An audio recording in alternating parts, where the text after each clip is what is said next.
Bonjour et bienvenue sur Business Mindset by Gwen. Dans cette vidéo, nous allons parler des différents conseils qu'on aurait aimé savoir ou avoir avant de se lancer dans un business. Ces conseils vous permettront d'éviter d'effectuer un certain nombre d'erreurs dans le but d'atteindre facilement vos objectifs. Ici, nous abordons les sujets liés au business, au développement personnel, aux finances et à tout ce qui peut vous aider à avoir une ou plusieurs sources de revenus supplémentaires. Donc, si vous êtes intéressé par ces idées, n'hésitez pas à vous abonner pour ne rien rater.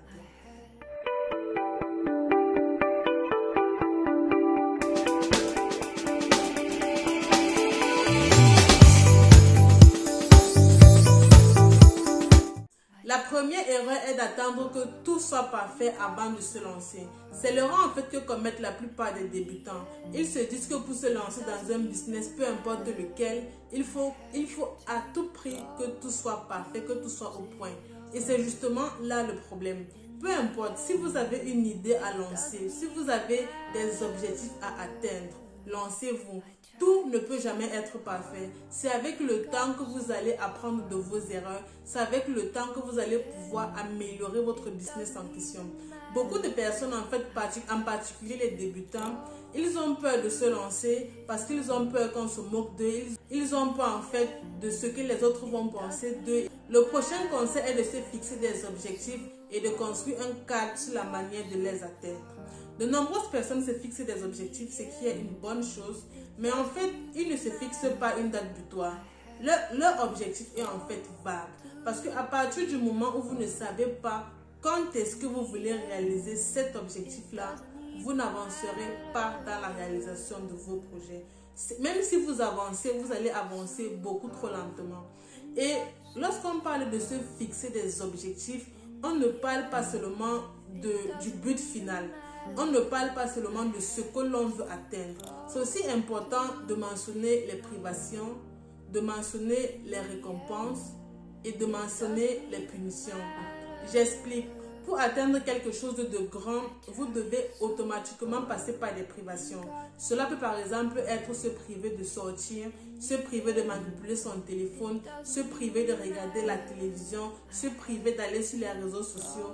En fonction de ce que vous voulez atteindre, vous devez automatiquement passer par ces privations-là. En ce qui concerne les récompenses, de nombreuses personnes ne se récompensent pas assez. Raison pour laquelle, lors de la réalisation de leurs objectifs, ils abandonnent.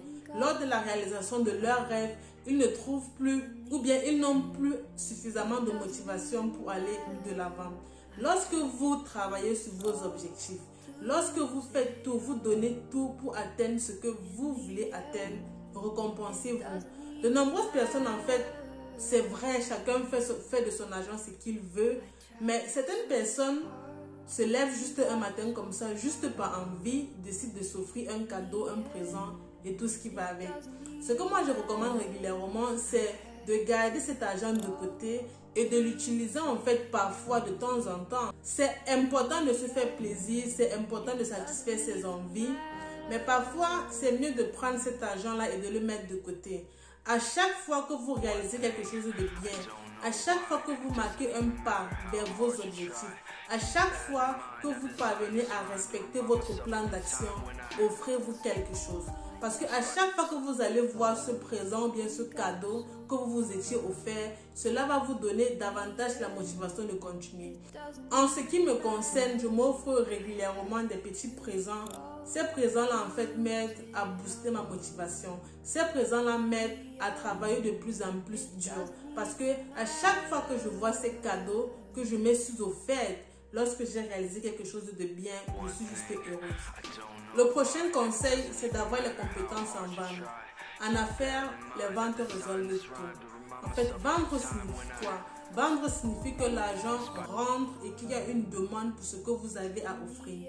Donc, avant de mettre un service sur pied ou bien avant de vendre un certain nombre de produits, rassurez-vous en fait que votre produit apporte une valeur ajoutée. Posez-vous la question de savoir pourquoi est-ce que les gens achèteront mon produit et pas celui d'une autre personne. Quelle est la valeur ajoutée que mon produit offre à telle communauté? Comment est-ce que je peux faire pour améliorer mon produit? Quel problème est-ce que je vais résoudre? Quelle solution est-ce que je vais apporter?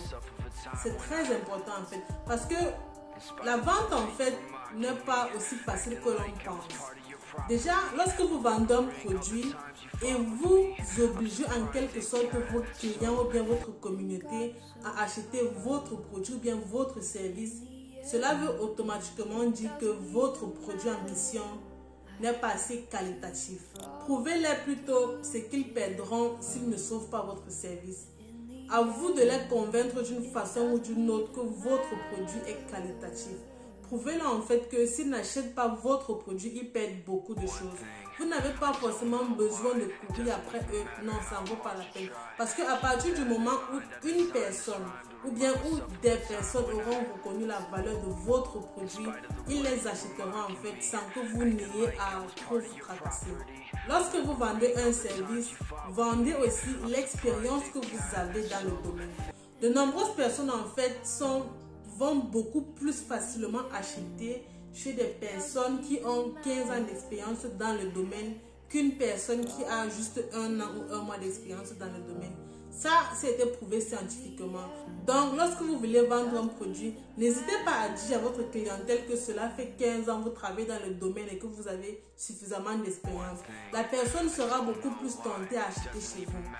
La troisième astuce que la plupart des entreprises utilisent régulièrement, c'est de mettre en fait en avant le nombre d'utilisateurs ou bien le nombre de clients qu'ils ont pu satisfaire. Donc, par exemple, ils mettent régulièrement notre produit a pu satisfaire tel nombre de personnes, notre produit a atteint tel nombre de personnes. En fait, ils le mettent pourquoi? Je vous prends un exemple simple. La plupart des gens, avant d'acheter un produit, se disent que bon, si telle entreprise a pu satisfaire 100 millions de personnes, ça veut dire que ces 100 millions de personnes qui se sont offerts ces services-là l'ont fait pour une bonne cause. Cela veut dire d'une façon ou d'une autre que le produit en question apporte une certaine valeur.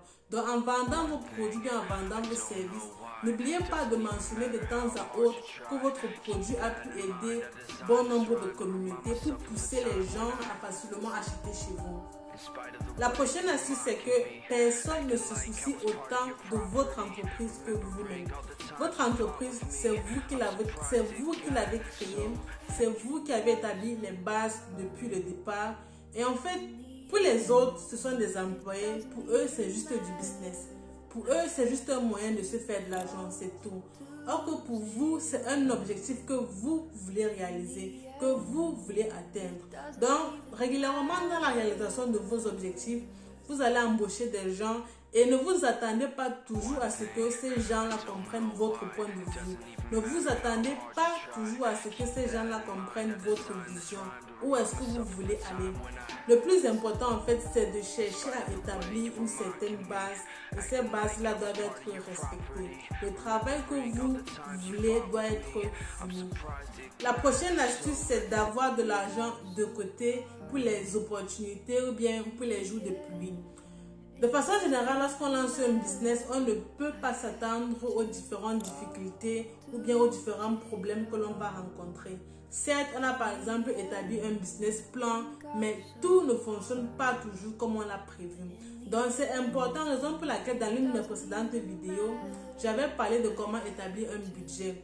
Donc c'est en fait important de mettre toujours l'argent de côté. Cet argent-là vous servira par exemple à payer vos employés, à payer le loyer, la lumière et tout ce qui va avec. La prochaine idée est d'utiliser des multiplicateurs. Les multiplicateurs sont très importants pour la croissance d'une entreprise. Imaginons vous voulez mettre une entreprise de biscuits sur pied. Par jour, vous fabriquez 100 biscuits à vous seul. Imaginons maintenant, vous avez donc décidé d'employer 2 nouveaux employés pour vous aider dans la production et tout. À un moment donné, vous aurez automatiquement besoin d'une machine professionnelle qui doublera ou triplera votre production. Et cela vous aidera considérablement. Le prochain conseil est de rester humble et de continuer à travailler. Il n'y a pas d'entreprise passive. Il n'y a pas cette entreprise-là que vous allez créer et à un moment donné, vous allez vous mettre de côté et l'entreprise va fonctionner toute seule. Non. Raison pour laquelle en fait c'est important de toujours choisir ce que l'on veut réellement faire. De choisir ce qui vous passionne. Parce que à partir du moment où vous n'aurez pas choisi ce qui vous passionne, dans ces moments de faiblesse, dans ces moments de frustration, vous allez facilement abandonner. Parce que vous n'aurez plus en fait la motivation pour continuer. Vous n'aurez plus en fait l'envie de vous battre pour ce que vous voulez obtenir. Donc c'est important déjà d'avoir de bonnes bases. Si vous n'avez pas de bonnes bases, alors vous n'irez pas très loin. C'est important de faire les choses parce que vous voulez les faire. Parce que si vous voulez réaliser un objectif, parce que X a réalisé tel objectif et cela a fonctionné, cela ne peut pas obligatoirement être le même cas pour vous. Donc, faites ce que vous voulez faire, faites ce qui vous passionne. Dites-vous en fait que chaque jour, la vie me donne l'opportunité de réaliser mes rêves. La vie me donne l'opportunité de me rendre à quel point j'avais choisi le mauvais rêve. La vie me donne l'opportunité de faire ce qui est bien pour moi. Beaucoup de gens se plaignent en se disant que bon, la vie est injuste et tout ce qui va avec. Non, la vie n'est pas injuste. La vie nous donne uniquement ce que nous méritons. Et c'est donc à nous de faire des choses importantes. C'est donc à nous de faire des choses impactantes pour vivre la vie que nous voulons. Donc c'est important en fait dès la base de choisir ce que nous voulons réellement faire. N'hésitez pas à lâcher un pouce bleu à cette vidéo. Dans une prochaine vidéo, nous allons aborder les idées de business rentables à lancer cette année. Et dans cette vidéo-là, nous vous donnerons les erreurs à éviter pour facilement avoir du succès dans les différents business qui seront cités. Donc, n'hésitez pas du tout à vous abonner pour ne rien rater.